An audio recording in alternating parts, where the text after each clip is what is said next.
Today, we are going to cover a very interesting topic, idiosyncratic risk.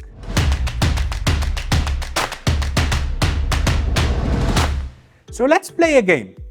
I'll give you a choice between two investments. Investment number one gives you on average 10% per year. Investment number two also gives you a return of 10% per year. Which one will you choose?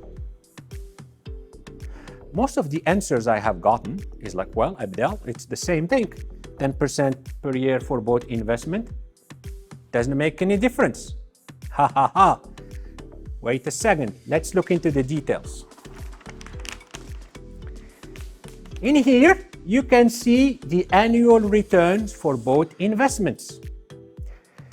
Both these investments, in fact, have an average return of 10% per year.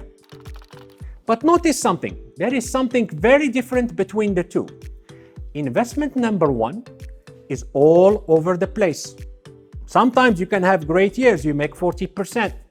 And sometimes you have terrible years, you can make minus 30%.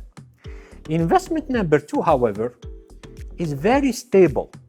The worst it got to is 7%, and then the highest it got to is 13%. So with the first investment, there is more uncertainty. We call this volatility. If I ask you to predict year 7, and we're going to assume that the past is similar to the future, or the future similar to the past, that means that's a big if, but let's assume that for now. Usually, it's very hard to know because these returns move from minus 30% to 40%. For the second investment, it's a little bit easier to predict because it goes from 7% to 13%. Again, this is a concept of volatility.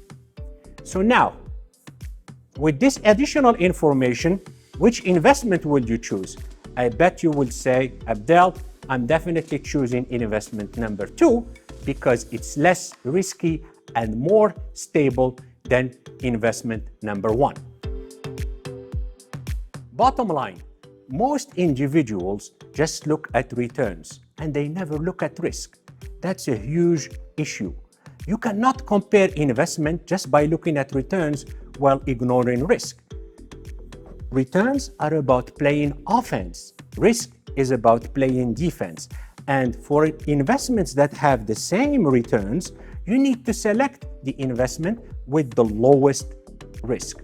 One way to measure that is the concept of volatility, which we have talked about, which measure the risk associated and the uncertainty associated with one single investment. Thank you so much for your support, and I will see you next time